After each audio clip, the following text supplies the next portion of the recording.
একদিকে বাংলাদেশ, আরেকদিকে নেপাল, মাঝখান দিয়ে সংকীর্ণ এক অঞ্চলের নাম শিলিগুড়ি করিডোর।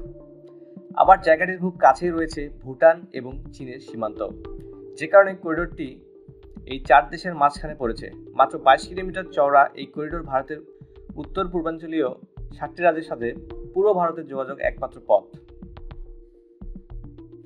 ছোট এই এলাকাটি কখনো শত্রুর দখলে চলে গেলে 7টি রাজ্যের সাথে যোগাযোগ বন্ধ হয়ে যাবে নয়াদিল্লির। তাই এই করিডোরটি কৌশলগত দিক থেকে অনেক গুরুত্বপূর্ণ। আকৃতিগত কারণে এটি পরিচিত পেয়েছে চিকেন নেক হিসেবে। ভারতের পশ্চিমবঙ্গ জেলার উত্তরাঞ্চলীয় শিলিগুড়ি শহরের কাছের একটি এলাকা এই শিলিগুড়ি করিডোর। বাংলাদেশের সর্ব উত্তরের এলাকা তেঁতুলিয়া আর নেপালের ভদ্রপুরের মাঝখানের সংকীর্ণ জায়গাটুকুই এই করিডোর। এখানে বাংলাদেশ থেকে নেপালের দূরত্ব মাত্র 22 কিলোমিটার। মাঝখানের এই জায়গাটুকু ভারতের ভূখণ্ড। এই এলাকাটির দীর্ঘ 60 কিলোমিটার এবং প্রস্থে 22 কিলোমিটার মাত্র। এত ছোট একটি জায়গার উপর দিয়েই ভারতকে তার উত্তর পূর্বাঞ্চলীয় রাজ্যগুলোর সাথে যোগাযোগ রক্ষা করতে হয়। মিজোরাম, ত্রিপুরা, নাগাল্যান্ড, আসাম, মেঘালয়, মণিপুর ও সিকিমের সাথে ভারতের অবশিষ্ট অঞ্চলের যোগাযোগের একমাত্র পথ এটি। এখান দিয়ে একটি সড়ক ও রেলপথ চলে গেছে উত্তর পূর্বাঞ্চলে। এই পথেই অঞ্চলটির সাথে বাণিজ্যিক, সামরিক সহ সব ধরনের যোগাযোগ চালাতে হয় ভারতকে। ভারতের উত্তর পূর্বাঞ্চলীয় রাজ্যগুলোতে জনসংখ্যা 50 মিলিয়নের আশেপাশে। ভারত সরকার এই অঞ্চলটিকে যথাযথ গুরুত্ব দেয় না এমন অভিযোগ ও ক্ষোভ আছে 7 রাজ্যের ভারতীয় নাগরিকদের মাঝে। এ অঞ্চলে বিচ্ছিন্নতাবাদ বহু বছরের পুরনো।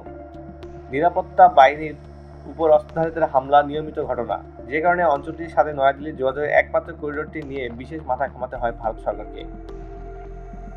আবার এই করিডোরের অর্থনৈতিক গুরুত্ব অনেক। দার্জিলিংয়ের চা ও কাঠ শিল্প ভারতের অর্থনীতিতে বড় ভূমিকা রাখে প্রতি বছর। দার্জিলিংয়ের চায়ের যেমন খ্যাতি আছে পৃথিবীব্যাপী, তেমনি এর আছে অর্থনৈতিক গুরুত্ব। কিন্তু চিকেন নেকের কোনো বিপদ ঘটে গেলে ভারত দার্জিলিংয়ের এই বিশাল অর্থনীতিও হারাবে। তবে এই করিডোর নিয়ে ভারতের সবচেয়ে বড় আশঙ্কাটা মূলত সামরিক খাতেই। ওই অঞ্চলে কোনো সামরিক সহায়তা পাঠাতে হলেও ভারতকে এই করিডোরের উপর নির্ভর করতে হয়। এই করিডোরের উত্তর দিকের অংশটা একসময় সিকিম নামে একটি স্বাধীন দেশ ছিল। সিকিমের 3 দিকে নেপাল, ভুটান ও চীন। 1975 সালে সিকিম ভারতের অংশ হয়ে যাওয়ায় পর ভারত অনেকটা সুবিধা পেয়েছে শিলিগুড়ি করিডোর নিয়ে। তবু পুরোপুরি দুশ্চিন্তামুক্ত হতে পারছে না ভারত শিলিগুড়ি করিডোর নিয়ে। এর কারণ শিলিগুড়ি করিডোর থেকে তিব্বতের চুম্বাই উপত্যকার দূরত্ব মাত্র 130 কিলোমিটার, যেখানে মোতায়েন আছে চীনা সেনাবাহিনীর বিশাল বহর। চীনের সাথে ভারতের সম্পর্ক ভালো নয় কয়েক যুগ ধরেই। সর্বশেষ 2017 সালে লাদাখে দেশ দুটির সৈন্যরা যুদ্ধের প্রায় কাছাকাছি চলে গিয়েছিল। সামরিক পর্যায়ে অন্তত 10 দফা সংলাপ করে ওই ঘটনা আপাতত থামিয়ে দেওয়া গেলেও লাদাখে দুই দেশের উত্তেজনা পুরোপুরি প্রশমিত হয়নি।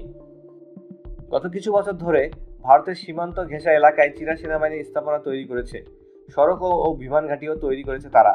ভারত অনেকবার এর প্রতিবাদ করলেও কর্ণপাত করছে না বেইজিং, যেটি চীন এই করিডোরের পাশে শক্তি বৃদ্ধির উদ্দেশ্যেই করছে বলে মনে করা হচ্ছে। শিলিগুড়ি করিডোরের দুই পাশের দুটি দেশ হলো নেপাল ও বাংলাদেশ। এই দুটি দেশের সাথে সম্পর্ক ক্রমশ জোরদার করছে চীন। এই করিডোরের খুব কাছে আরেকটি দেশ হলো ভুটান। শিলিগুড়ি করিডোরের দুর্বলতার কারণে ভারত এটিকে গুরুত্বের সাথে নিচ্ছে, তাতে কোনো সন্দেহ নেই। ভারতীয় সেনাবাহিনী ছাড়াও আসাম রাইফেলস, বিএসএফ ও পশ্চিমবঙ্গ পুলিশ এলাকাটির নিরাপত্তা সবচেয়ে গুরুত্ব দেয়। ভারতের গোয়েন্দা সংস্থা বিশেষ নজরদারি করে এই করিডোরের উপর। তবুও এই করিডোর নিয়ে তারা নিশ্চিন্ত হতে পারছে না, কারণ কৌশলগত দিক থেকে জায়গাটি এতটাই ভঙ্গুর যে শত্রুর প্রথম আঘাত আসতে পারে এই করিডোরের উপরই। আর এমনটি হলে এক আঘাতে দুর্বল হয়ে পড়বে ভারত।